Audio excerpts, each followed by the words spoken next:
One of my favourite articles by HP Blavatsky is Civilisation, the Death of Art and Beauty.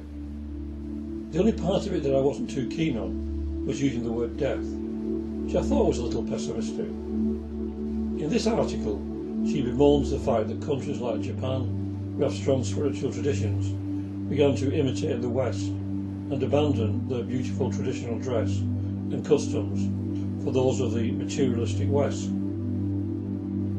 We can see this today in Japan and other countries, where the men wear suits and ties and the women Western clothing. Kimonos are used just for special occasions and tourist events, it seems.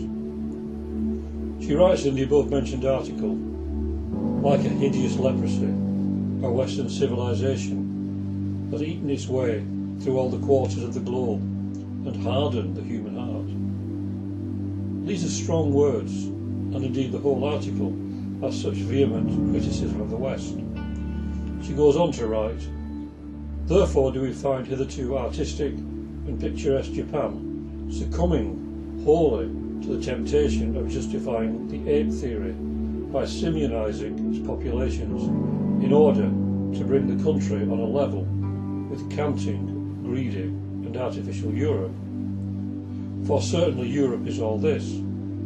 It is canting and deceitful, from its diplomats down to its custodians of religion, from its politics down to its social laws, selfish, greedy and brutal beyond expression in its grabbing characteristics. And yet there are those who wonder at the gradual decadence of true art, as if art can exist without imagination, fancy and a just appreciation of the beautiful in nature, or without poetry and high religious, hence metaphysical, aspirations. End of quote. Perhaps she wasn't aware of artists like the pre-Raphaelites, who were at least trying to bring a little of this beauty into the world, and the great poets like Shelley, Byron, Keats, Yeats, Wordsworth, and Tennyson, etc. She certainly admired Shelley, as she mentioned him in some of her writings. I think that what she wrote is even more relevant today than then. There are not many romantic poets left. It's all about being streetwise and expressing reality, but not in a spiritual sense. Same with most art, though a few are still producing beautiful and uplifting works. Sadly, they are in a minority at the moment, but there are always reasons to be optimistic. Seeds are planted, and many are keeping the flame of true beauty in art, poetry, music and literature burning. She also had a remarkable awareness of mankind's effect on the climate, which was well ahead of its time. She writes, owing to the triumphant march and the invasion of civilization, nature as well as man and ethics is sacrificed and is fast becoming artificial. Climates are changing and the face of the whole world will soon be altered. Under the murderous hand of the pioneers of civilization, the destruction of whole primeval forests is leading to the drying up of rivers, and the opening of the Canal of Suez has changed the climate of Egypt, and that of Panama will divert the course of the Gulf Stream. Almost tropical countries are now becoming cold and rainy, and fertile lands that threaten to be soon transformed into sandy deserts. End of quote. Art has followed the path of materialism rather than that of the spirit. We have to look at what is meant by civilization. One of the dictionary definitions is the stage of human, social and cultural development and organisation that is considered most advanced. Everything then rests on what certain people in positions of power regard as social and cultural development and organisation. Those who have no affinity with the good, the true and the beautiful will believe that material progress is aligned with cultural development and has little to do with anything artistic. The personality is all that is fed, not the soul and spirit. To feed those you need to read spiritual literature, meditate and listen to inspiring music, look at beautiful art or read uplifting poetry. Otherwise your inner self may starve and your lower intellectual mind grow fat with mere facts. Caring for the environment doesn't just refer to the physical environment, it also means our inner environment too. What is outside always begins from the inside, and it is essential to take care of our inner landscape so that it reacts upon the whole world outside and our fellow creatures upon this planet. To do this, we must allow the light of the Spirit to illuminate us slowly through our studies, meditations and practices until we are moulded into its image.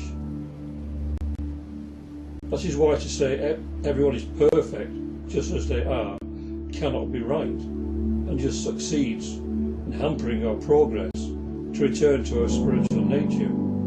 If we just accept that point of view, that it will bring about stagnation and no desire to align ourselves with the Spirit within. And there's a fascination today with ugliness, which is a symptom of a society that is spiritually dead. There is also a denial that ugliness even exists, and it is said by some that it is in fact beauty in another sense. Plotinus, the Neoplatonic philosopher, states, "Let us then go back to the essence, the source, and indicate at once the principle that bestows beauty on material things. Undoubtedly this principle exists. It is something that is perceived at the first glance, something which the soul names as from an ancient knowledge, and recognizing welcomes it, and enters into union with it. Let the soul fall in with the ugly, and at once it shrinks within itself, denies the thing, turns away from it, not accordant, resenting it." End of quote. So why have people nowadays such an obsession with ugliness, even going so far as to call it beauty? Why do so many abandon looking natural to alter their appearance towards the grotesque? And why an obsession with everything that is foul and degenerate in film, art and literature? Why also is there an interest in those who commit evil acts, such as serial killers and tyrants, etc.? It is a reflection of our divorce from nature. Not only do we deface the landscape, we also deface ourselves as part of that very nature. Society has drifted away from the natural and the truly beautiful to follow a path that has been laid out by those who are guided by selfish and materialistic concepts and who are so divorced from their spiritual nature that they mould themselves into a form that is opposed to that very nature. Of course, inner beauty is much more important than outer. Physical beauty can be a facade and hide an ugly soul. On the other hand, someone who is not outwardly attractive can possess a shining spirit. The latter is of infinitely more value, as someone who is physically attractive may become vain and arrogant as a result. Nuruddin Abdur Rahman Jami writes, "Wherever beauty peeped out, love appeared beside it. Wherever beauty shone in a rosy cheek, love lit his torch from that flame. Wherever beauty dwelt in dark tresses, love came and found a heart entangled in their coils. Beauty and love are as body and soul. Beauty is the mine, and love the precious stone. They've always been together from the very first. Never have they travelled but in each other's company." Therefore, in summary, the key to creating artistic works of beauty is to love. And that is what is lacking in the world at the moment. If love dies, then so does beauty, and vice versa. To have a vision of real love, we have to come to open the eye of the soul and see clearly what quality of beauty awakens in us an awareness of our spiritual nature. This beauty may be in things we see or hear, in nature, art, poetry, music, or other human beings, or it may be in a compassionate and caring heart, or in the silence where we can become recipient of the soul of the world, as Ralph Waldo Emerson expresses it. Let us hope now we will witness the renaissance of spiritual art and a just appreciation of true beauty.